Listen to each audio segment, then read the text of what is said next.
Terry Zwigoff's connection with comic book artists has survived his transition from documentary to feature film directing. After his truly splendid Crumb, Zwigoff worked with underground comic book artist Daniel Clowes to bring his Ghost World to the screen. Sweetie, you remember Maxine? Hi, Enid. Hi. I'm gonna go to bed. I'm really tired. Well, honey, I made spaghetti. You don't want some? No, I have to get up early for class tomorrow. It's really quite something to see you all grown up like this, Enid. I'd love to know what you're doing now. I can't help but feel I had some small part in how you turned out. Enid, Thora, Birch and Rebecca, Scarlett, Johansson were pretty much fringe dwellers in high school, and they liked it that way. Disdainful of the conforming masses, they're not going to college because that's what everyone does.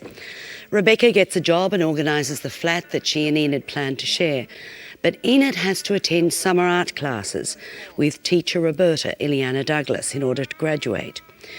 She's much more at home roaming the strip malls and the thrift shops, looking for any opportunity to irritate or annoy anyone who crosses her path.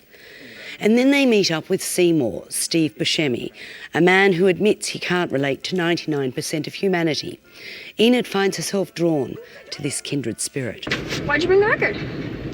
Brought it so he can autograph it. He's going to be amazed to see it. It's one of only 2 known copies.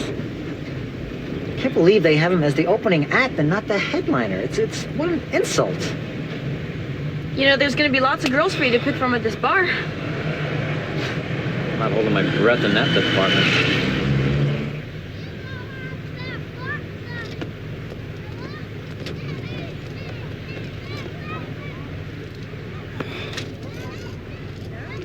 What, are we in slow motion here?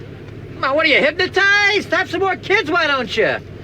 Jesus Christ, move it! Seymour! This is a teen movie unlike the usual mindless entertainment that's churned out so often by Hollywood. Zwigoff and Clowes are commenting on American society, reacting against the lack of solidity of anything and the alienation of these particular people from the mainstream. Enid is a truly ungracious person. She's hard to like, but it's difficult not to have an affection for her. It's a terrific performance from Thora Birch, and costume supervisor Maria Aguilar must have had fun dressing her. Buscemi is terrific. This will be one of his memorable roles. Zwigoff has a purity about him as a filmmaker, an intelligence, even if it's a slightly skewed one, that he brings to his direction.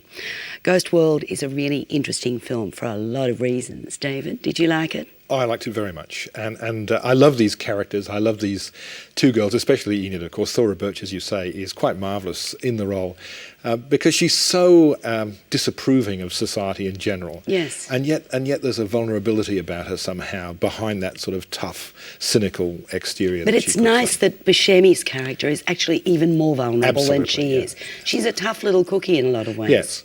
And of course, Buscemi is a really great actor who's been in some memorable films. And as you say, this is certainly one of his best and most substantial roles lately. So it's very good to see. Look, and the look of the film is fabulous too, very much so, it? Yeah. I like this film enormously. 4 from me. 4 from me too.